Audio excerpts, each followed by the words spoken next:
Yeah, Senator, I just wanted to clarify that there have been 2 meetings between people in Housing Division and CBUS. Okay. So the Office of the Interim National Housing Supply and Affordability Council, which is within my division, met with CBUS as part of their general stakeholder engagement in relation to barriers to institutional investment, and that was in May 2023. And also my predecessor, Mr Rather, met with CBUS to discuss affordable housing and the HAF on the 28th of April this year. And who did you meet with at CBUS? I'd have to take that on notice. Was it Mr Swan? I doubt it, but I very much doubt it. But it was Ms Crosswaite's predecessor who did the meeting, so we will just have to check who the meeting was with. Yeah, well, I'm glad you raised that, because I just found a letter that APRA sent out last week which flags that the super funds should be cognisant of future regulations required to set up a mandate, which we discussed before. They also talk about structures for investment. So by structures, do you think they are referring to commercial-like structures, or is there something else that we should be expecting might be applicable to institutional investors here? I can't really speak to the letter, Senator, but I would say that there's quite separate issues at play in respect of I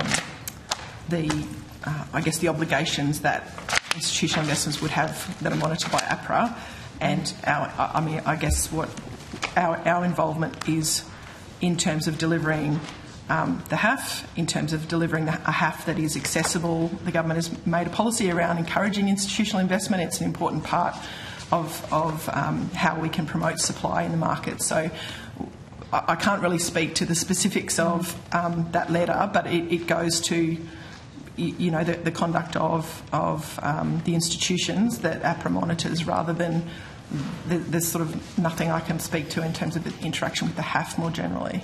Okay, and you expect that there will be more funds that will make public commitments? We don't have expectations. I think the government's policy is to encourage institutional investment.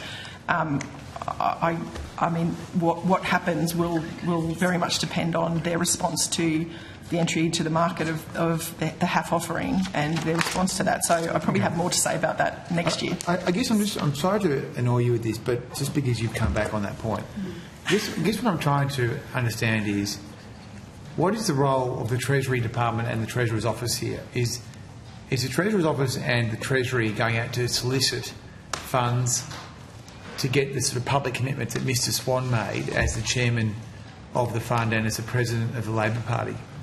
Is the role of the Treasury to solicit funds? So, Senator, I think that possibly is a question better directed to Markets Group, mainly because the investor roundtables that the Treasurer has been running. But hang on, sorry. Yes. You're running housing policy. That's right, and this commitment, I understand, from Mr Swan came after an investor roundtable that occurred last year, which specifically related to housing. So you asked me about the more general approach to institutional investment. I think that is a more general question rather than just about housing. And we could get to markets after we get to fiscal, after we finish here. I just need to clarify one point.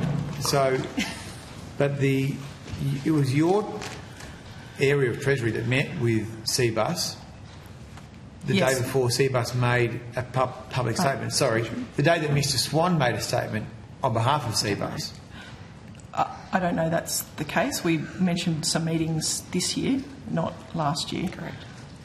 Okay, so these meetings were with Markets Group, you think?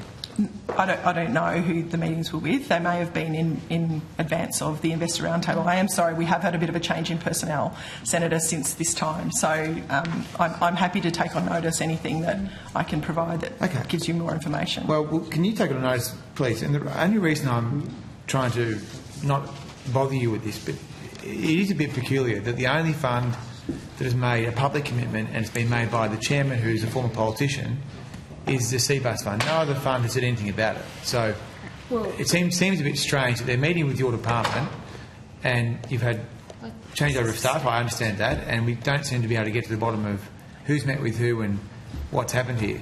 Yeah, and I just would like to say that meeting we referred to was well after that commitment was made, not in advance of. There was no soliciting or anything like that occurred around the time of the investor roundtable. But because we weren't in those roles at the time, we will check. But there were emails the day before the announcement that Minister Gallagher and I discussed before. I don't think the Treasury was party to that That was email. to the Treasurer's office, as I understood Yeah, it. and there was a commercial in confidence. Something commercial in confidence has happened here, and I'm just trying to understand what exactly has happened. Well, perhaps you could ask CBUS. Well, we'll ask. CBUS investment decisions, how they make them, how they choose to announce them, are a matter for them. They're not a matter for the government. I'm advised that we can conclude in just a couple of minutes with a couple of questions from Senator Smith. So just to confirm, Ms Anderson, if you could